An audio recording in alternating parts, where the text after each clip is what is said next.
नमस्कार दोस्तों, आज मैं आपको बैसाख मास में नित्य नियम से सुनी जाने वाली 5 कहानी सुनाने जा रही हूँ। पहले सुनते हैं बांदरी और राजा की कहानी। प्रेम से बोलिए बैसाख मास की जय हो, राई दामोदर की जय हो।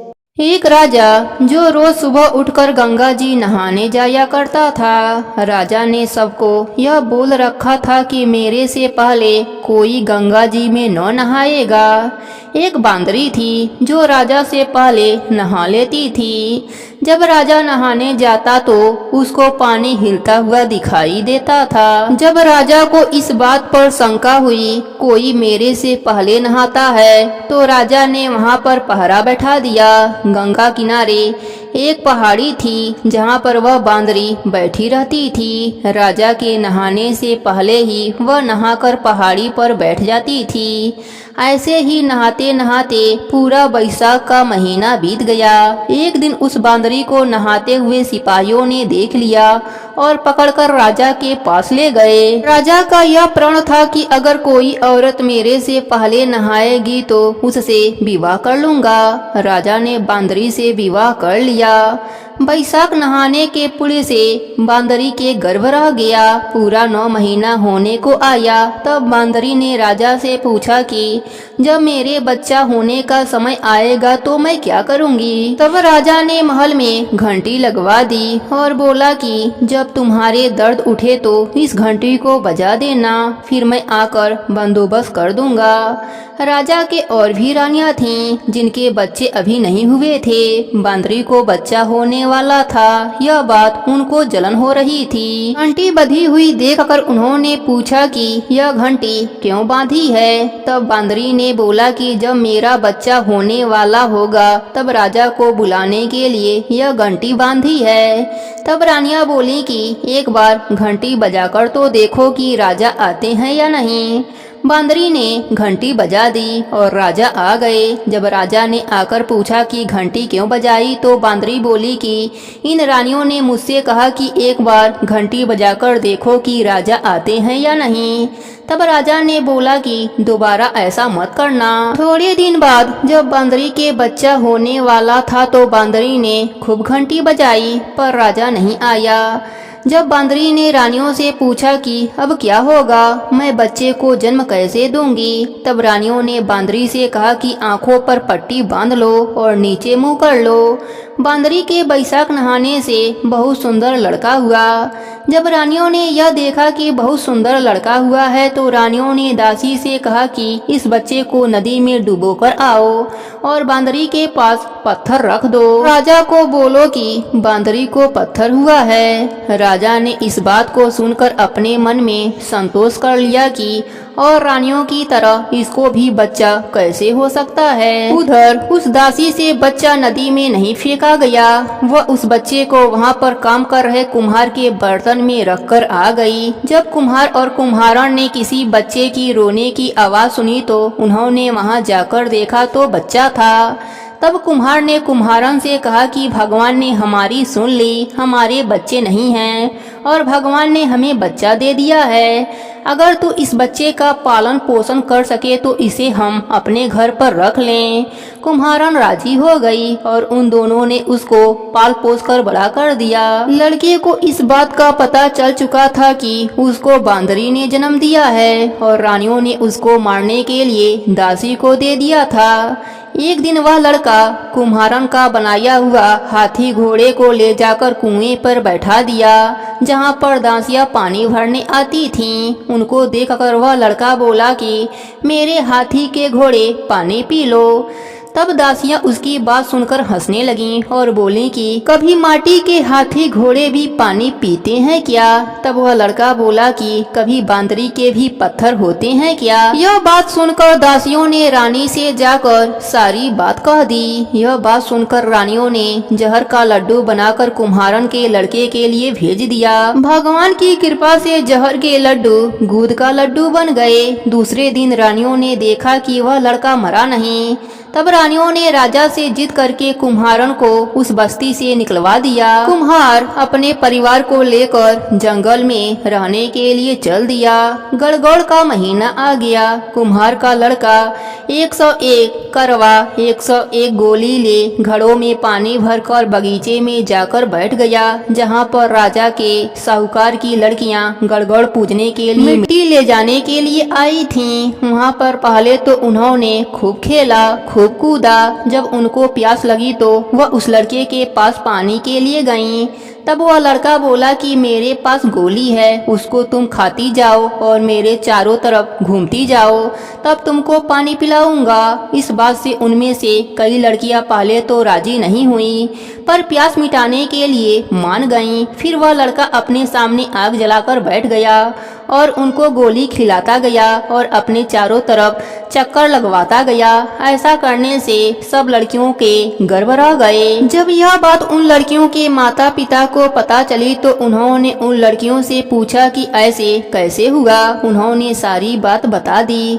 तो उसके माता पिता उस कुम्हार के पास गए और बोले, तुम्हारे लड़के ने हमारी लड़कियों से फेरे लेकर शादी कर ली है। तो वह बोले कि इन लड़कियों को अब तुम अपने पास रखो। तो कुम्हार बोला कि इतनी सारी लड़कियों का मैं कैसे पालन पोषण करूंगा। तब उनके माता पिता ने उन लड़कियों को बहुत सा धन दौलत देकर विदा कर दिया। थोड़े दिन बाद कुम्हार के घर 101 पोते हो गए। कुम्हार बोला कि हम पूरी नगरी को जिमवाएंगे। तब सब लोग कुम्हार के जिमने के लिए आए। राजा रानियां सब आए, केवल बांदरी को छोड़कर सब आ गए। जब लड़की ने यह देखा कि बांदरी नहीं आई हैं, तो उसने राजा के पास जाकर बांदरी को लाने के लिए न्योता भिजवाया। बांदरी आई। बांदरी को सोने की चौकी पर बैठाकर सभा में बैठा दिया और लड़का ने अपने बहुओं को बताया कि यह मेरी जन्म देने वाली माता हैं। तो सारी बहुओं ने उसको सोने के सिक्के देती गईं और उसके पैर छूती गईं। बांदरी के पोते को गोद में देती गईं और बांदरी से आशीर्वाद दिलाती गईं।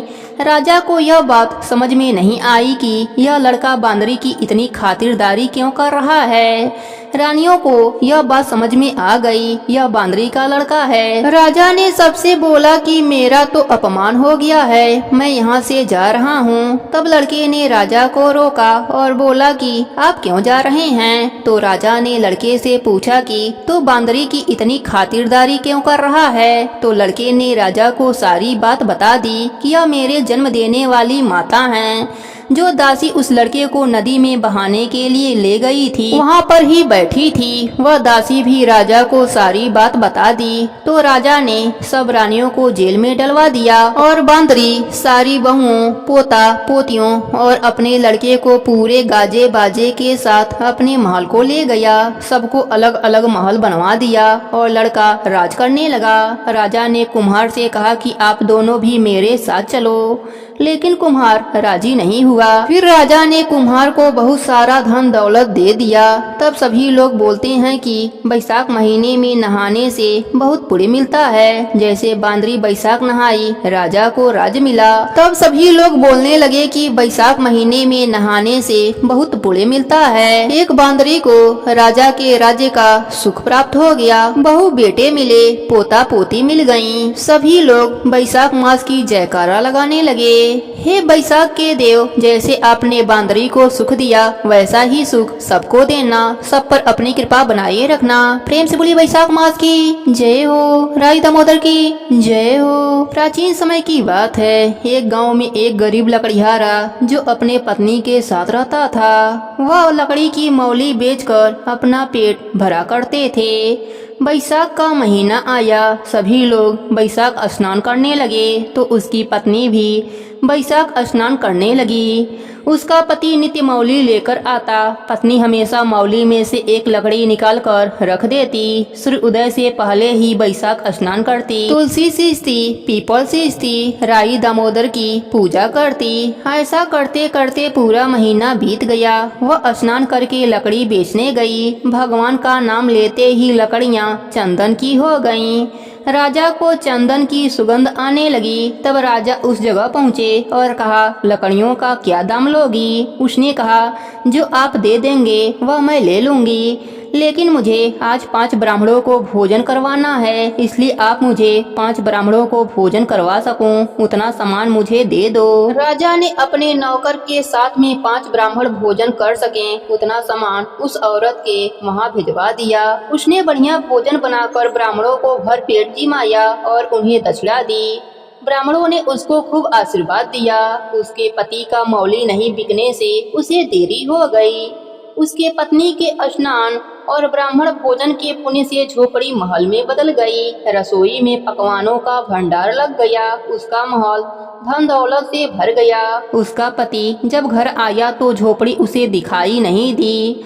उसने पड़ोसन से पूछा। इस पर पड़ोसन ने कहा, तुम तो मौली बेचते फिरते हो, तुम्हारी पत्नी बैसाख स्नान करके बड़ पीपल और तुलसी सींचती है और आज उसने ब्राह्मण भोजन करवाया है। उतने में ही उसकी पत्नी आकर बोलती है कि यह हमारा ही घर है। यह सुनकर पति गुस्से से बोला, तुमने कौन सा जादू टोना किया? यहाँ झोपड़ी थी, महल कैसे बन गया? उसकी पत्नी ने कहा कि मैंने पूरे महीने तक बैसाख स्नान किया, बड़ पीपल तुलसी सींचा और मैं आपके मौली में से हमेशा एक लकड़ी निकाल कर रख लेती थी। वह सभी लकड़ियाँ भगवान की कृपा से चंदन की हो गयी। राजा ने सभी लकड़ियाँ खरीद लिया। तब मैंने राजा से ब्राह्मण भोजन करवा सकूं उतना सामान मांगा। फिर मैंने भोजन पकाकर ब्राह्मणों को भोजन करवा और दक्षिणा दी। इन सब पुण्य से यह सब फल मुझे मिला। इसके बाद पति पत्नी खुशी खुशी हवेली में जाकर भोजन किए। फिर बैठकर मधुसूदन भगवान का भजन कीर्तन करने लगे। हे बैसाख के देव, जैसी कृपा आपने लकड़ीहारन पर करी वैसी ही कृपा आप अपने सभी भक्तों पर करना। प्रेम से बोली बैसाख मास की जय हो, गंगा माता की जय हो, राई दामोदर की जय हो। अब सुनते हैं भगवान श्री कृष्ण को प्रसन्न करने वाली राई की कहानी। प्रेम से बोलिए राई दामोदर की जय हो। एक गांव में एक सेठ सेठानी रहते थे। उनके 3 बच्चे थे। एक कन्या थी, उसका नाम राई था। राई अपने सहेलियों के साथ खेलती, गोबर लेने जाती और आपस में खूब बातें करती। एक बार एक सहेली ने कहा कि उसके पिता दूसरे गांव उसका विवाह खोजने जा रहे हैं। तब राई बोली, वह लोग जिससे चाहे मेरा विवाह करवा सकते हैं, परंतु मैं विवाह भगवान श्री कृष्ण के साथ ही करूंगी। वह प्रतिदिन गाय का गोबर लेने जाती और इसी प्रकार की बातें किया करती थी। एक बार संयोगवश भगवान श्री कृष्ण जी और उद्धव जी भेष बदलकर उस गांव में आए और उस राई की बातें सुनी। उससे प्रेरित होकर वह दोनों उसके पीछे पीछे उसके घर गए। उन्होंने राई के पिता को कहा कि हम तुम्हारे बेटी के लिए वर लेकर आए हैं। राई के पिता ने श्री कृष्ण का स्वरूप देखकर बेटी का विवाह उनके साथ करा दिया। भगवान वहां 15 दिन रुककर यह कहकर चले गए कि वह गाजे बाजे के साथ राई को लेकर जाएंगे। भगवान अपने धाम में 16,000 रानियों के बीच रहते हुए उस राई को भूल गए। इधर राई को प्रतिदिन राह देखते हुए 5, 10, 20 वर्ष हो गए, परंतु प्रभु नहीं आए। इसी प्रकार 40 वर्ष बीत गए और राई की जवानी बुढ़ापे में बदल गई। सिर के बाल सफेद हो गए, दांत गिरने लगे, चेहरे पर झुर्रियां दिखाई देने लगी। भाई भतीजे बड़े हो चुके थे। एक दिन राई बोली, भैया मुझे गंगा नहाना है और 4 पहरों का पाप धोना है।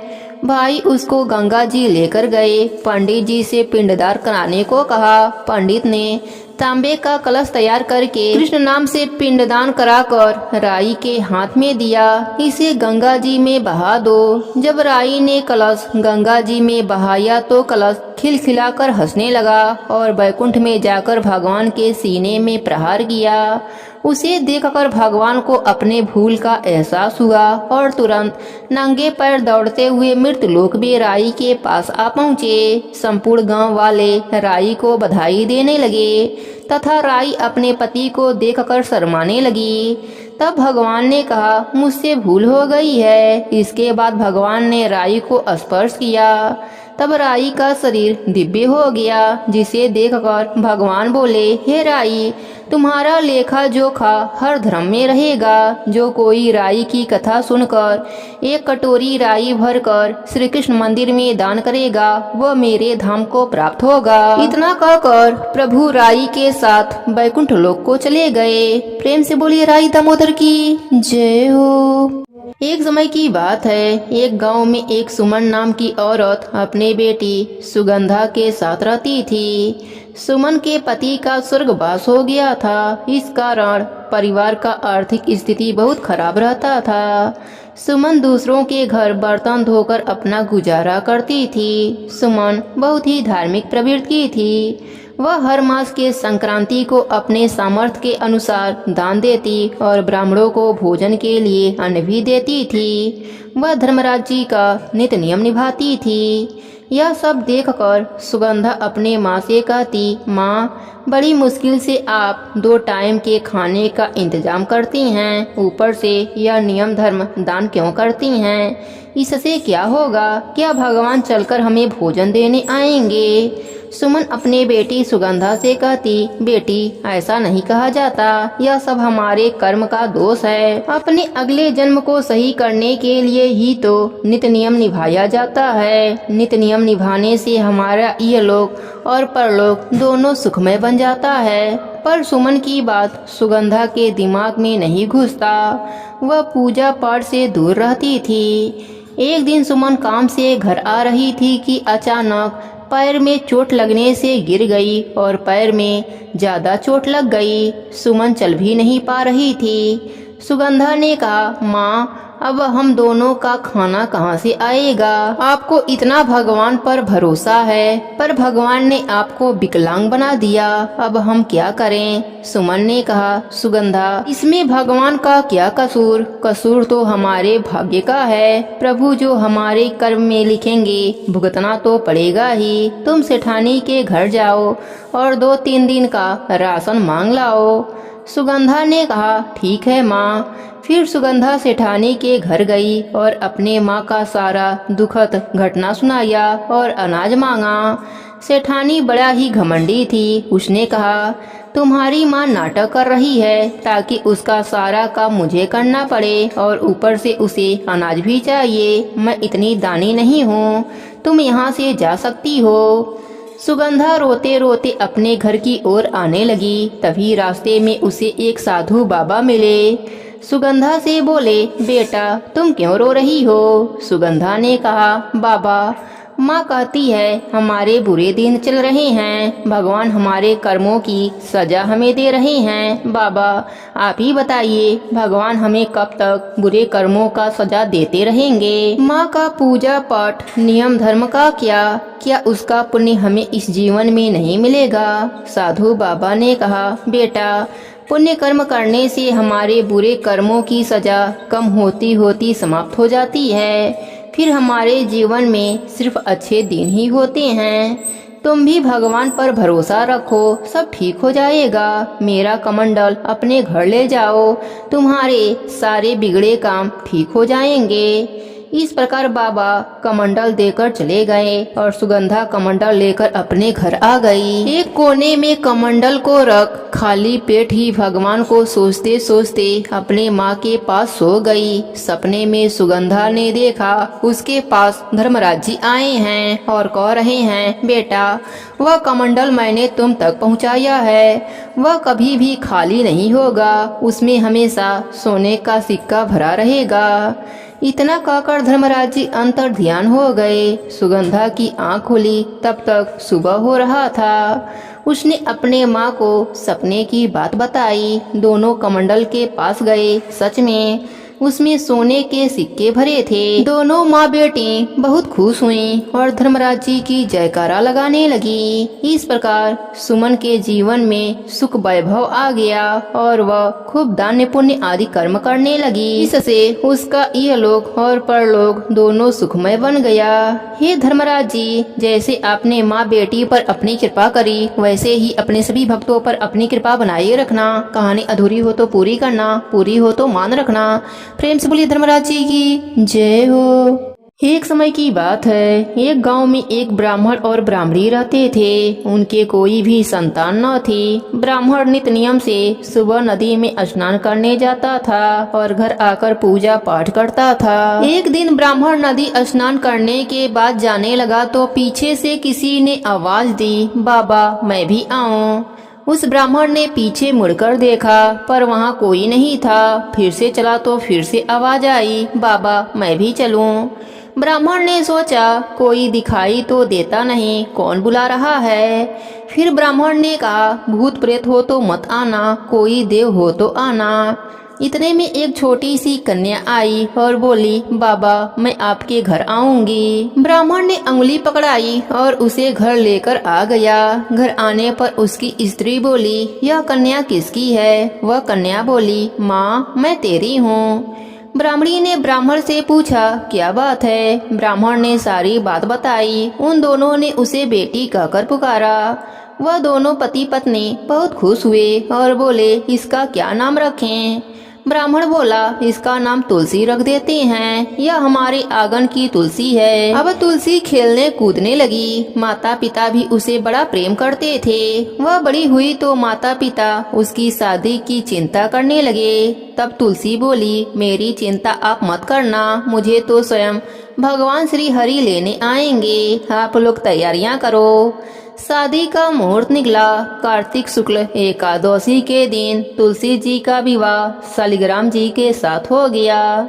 जब तुलसी जाने लगी, उनके माता पिता रोने लगे, बेटी हम तुम्हें कहाँ लेने आएंगे?